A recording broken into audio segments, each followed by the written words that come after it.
Congress party అయితే వాళ్ళు ఇంకా నిస్సిగ్గుగా చెప్తున్నారు. ముఖ్యమంత్రి జూన్ 2వ తారీఖు నాడు మేము అధికారికంగా వేడుకలు జరుపుతామంటున్నాడు.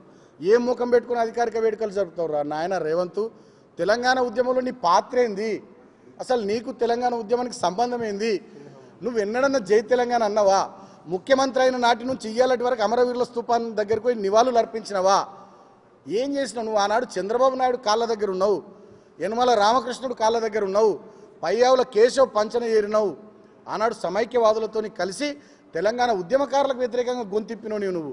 ఆనాడు కరీంనగర్లో మీ టీడీపీ పార్టీ మీటింగ్ పెడితే AK-47 రైఫిల్ పట్టుకొని ఉద్యమకారులను కాల్చి పారేస్తే ఎవడడ్డం వస్తాడో చూస్తా అని హైదరాబాద్కి వెళ్ళి బయలుదేరి ఆనాడు ఉద్యమకారులను కొట్టుకుంటూ చంద్రదండు పేరిట ఉద్యమకారులను కరీంనగర్లో కొట్టుకుంటూ ముందుకు పోయిన వాళ్ళు మీరు. తెలంగాణ ఉద్యమానికి నీకు సంబంధమే లేదు.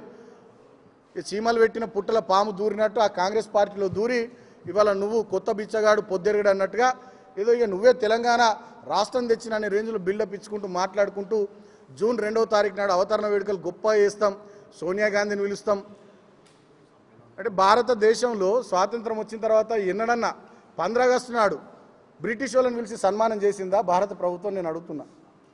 భారతదేశానికి స్వాతంత్రం వచ్చిన తర్వాత స్వాతంత్రం మీరే ఇచ్చిర్రు, గొప్పోళ్ళు మీరని చెప్పి బ్రిటిషు ప్రధానమంత్రినో ఇంగ్లాండ్కు సంబంధించినటువంటి ప్రైమ్ మినిస్టర్నో లేకపోతే ఎలిజబెత్ రాణినో ఎవరినైనా పిలిచి భారత ప్రభుత్వం న్యూఢిల్లీలో ఆగస్టు 15th కానీ జనవరి 26th కానీ రిపబ్లిక్ డే వేడుకలు కానీ సన్మానం చేసిర్రా?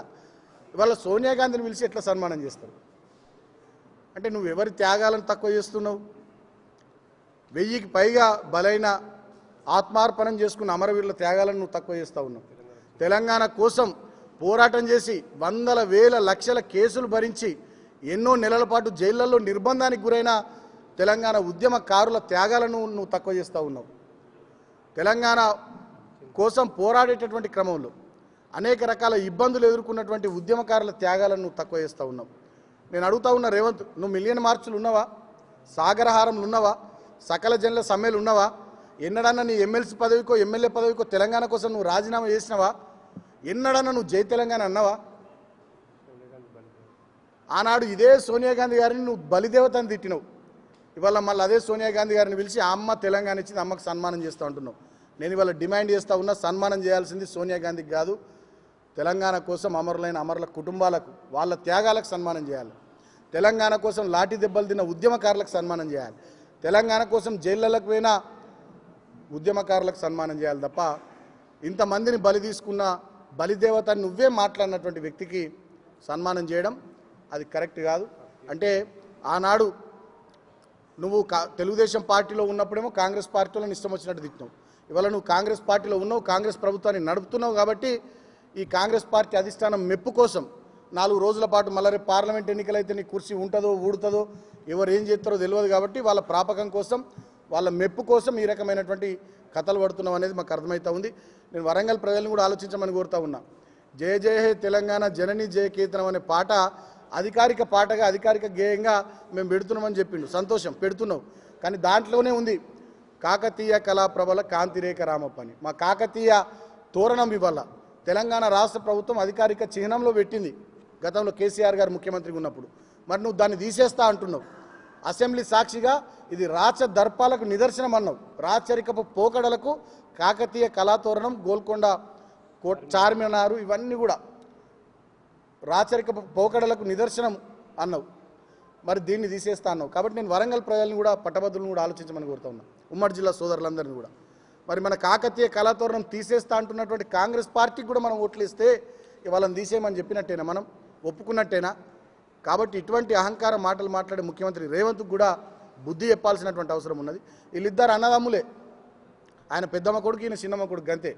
ఇద్దరు సేమ్ టు సేమ్, రేవంత్ కానీ తీన్మార్ మల్లన్న కానీ ఇద్దరిది ఒకటే ధోరణి, ఒకటే పద్ధతి, ఒకటే ఆలోచన.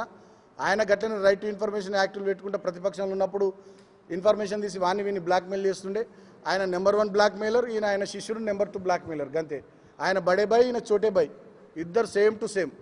కాబట్టి వీళ్ళిద్దరికి తగిన రీతిలో బుద్ధి చెప్పాలంటే దయచేసి నేను కోరుతా ఉన్నా, మంచిగా విద్యావంతుడు, చదువుకున్నటువంటి వాడు, యువకుడు, కొంత ఆలోచన పరుడు, మేధో సంపత్తి ఉన్నటువంటి వ్యక్తి, అనేక విషయాల పట్ల అవగాహన ఉన్నటువంటి వ్యక్తి, సమస్యల్ని ప్రభుత్వం దృష్టికి తీసుకొని పోయి ప్రభుత్వం మీద పోరాడే సత్తా ఉన్నటువంటి వ్యక్తి.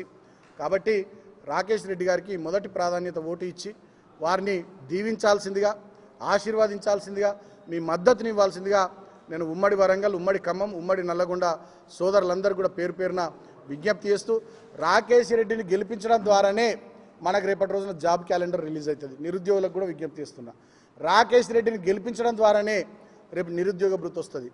ఇక్కడ ఉండేటటువంటి రైతు సోదరులకు, రైతు బిడ్డలకు కూడా విజ్ఞప్తి చేస్తూ ఉన్నా, రాకేష్ రెడ్డిని గెలిపించడం ద్వారానే రేపు రైతు రుణమాఫీ దిశగా అడుగులు పడతాయి. రాకేష్ రెడ్డిని గెలిపించడం ద్వారానే రేపు రైతు భరోసా దిశగా అడుగులు పడతాయి.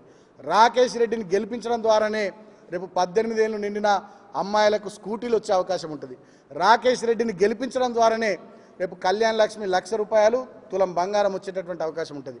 రాకేష్ రెడ్డిని గెలిపించడం ద్వారానే రేపటి రోజున మళ్ళీ మన చెరువులు నింపుతారు, ఇల్లు చెక్ డ్యాములు నింపుతారు, రిజర్వాయర్లు నింపుతారు, కోతలు లేని కొరతలు లేని కరెంట్ ఇస్తారు, మంచినీళ్ళు ఇస్తారు, ఒళ్ళు దగ్గర పెట్టుకొని పరిపాలన చక్కగా చేస్తారు, రాజకీయాలు కక్షలు తక్కువ చేస్తారు. కాబట్టి రాకేష్ రెడ్డిని గెలిపించుకోవడం తెలంగాణ ప్రజానీకానికి, తెలంగాణ సమాజానికి మంచిది అని చెప్పి, ఒక మంచి పెనుమార్పు రాష్ట్ర రాజకీయాల్లో రావడానికి, అధికార పార్టీలో వాళ్ళ అహంకారం తగ్గడానికి ఈ ఎన్నిక ఒక మంచి సందర్భం అవుతుంది, మంచి అవకాశం అవుతుంది. కాబట్టి ఆ దిశగా మా సోదరులు సోదరుమణులంతా కూడా సహకరించాలని, రాకేష్ రెడ్డికి మొదటి ప్రాధాన్యత ఓటుతోని ఆశీర్వాదం ఇవ్వాలని మనస్ఫూర్తిగా పేరు పేరున విజ్ఞప్తి చేస్తా ఉన్నాం. Thank you. మరిన్ని వీడియోస్ కోసం ఛానల్ ని సబ్స్క్రైబ్ చేయండి, లేటెస్ట్ అప్డేట్స్ కోసం వాట్సాప్ ఛానల్ ని ఫాలో చేయండి అండ్ లింక్ డిస్క్రిప్షన్ లో ఉంది.